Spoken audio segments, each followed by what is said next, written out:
Izisulu bezizibandakanye kakhulu nezinhlaka zeqembu i-IFP endaweni.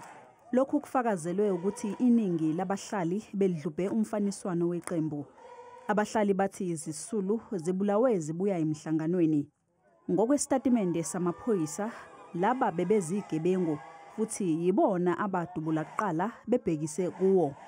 Umphakathi uyakuphika lokhu uthi abasolwa bebeyingxenye yamalungu omphakathi aqapha ubugebengu bevikela umphakathi. Amaphoyisa sazuthi avikela thina.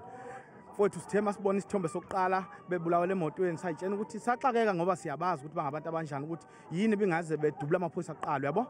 Samangala mfowethu ngenhlanhla angani uyibhadi kwavela ivideo mfowethu belaswe phansi. Sase siyabona ukuthi bekufanele siconfuse kwasekuqaleni ngoba lento besizwa ngabo bekuyona lebesisithanda ukusikhalisa ukuthi abayona leyo ukuthi ngathi bemiswa amaphoyisa bedubula amaphoyisa. Amaphoyisa athi abasolwa bebesabisa abantu endaweni bebakhokhisa imali yokuvikeleka. Umphakathi uthi lezi insolo zamaphoyisa azinayo into ephathekayo. Njengoba sibaningi kangaka ingoba siyakhala siyalila ukuthi amaphoyisa kaI mangabe bebenecala ngoba bekade bebambisana nawo umhlangano abavezanga ngani ukuthi banecala na khona sokwazi ukuthi sibone phela ukuthi abanecala ngoba labantu kade behleli nabo amaphoyisa emhlanganweni kaI akaza amaphoyisa abasole kakhulu. Socela ukuthi basibuzele ukuthi amaphoyisa adlule pha amaphoyisa ashaye izingane lezi zethu ngoba phela angaba amaphoyisa adlule kubona sabavulela icala baboshwa mabe izigebengu. Thina sibonanga ubugebengu kubona besibona bevikela umphakathi behambisana nawo futhi amaphoyisa akaI.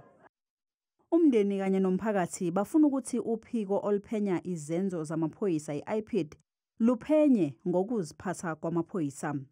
Sifuna ukwazi ukuthi NIU isebenza ngokomthetho kanjani ngoba phela lo mfana lo ngikhathi uNtule ekhankasela kuba uNdunankulu ubehamba naye unathi biyela eduze kwakhe zonke indawo nanda manishekhe unathi biyela ube naye la eceleni. Ubesebenza kanjani ehamba noNdunankulu umuntu efuna amavolunteer namhlanje kuthiwa lo muntu uyisigebengu. Umphakathi njengoba umningi kangaka nje uzokhalela khona lokho ukuthi abafowethu babulawa kahlungu kangaka kubene ngekho amacala athi into abona kwenzeka kanjani. So siyacela ukuthi abaphathi bamaphoyisa besiphenyele lokho. Amaphoyisa asinxuse ukuthi sifunde isitatimende asikhiphile emva kwesigameko esithi izisulu bezifuneka ngamacala ehlukene. Athi okwamanje angeke aphawule ngoba udaba lusasezandleni zophiko oluphenya izenzo zamaphoyisa i-IPID.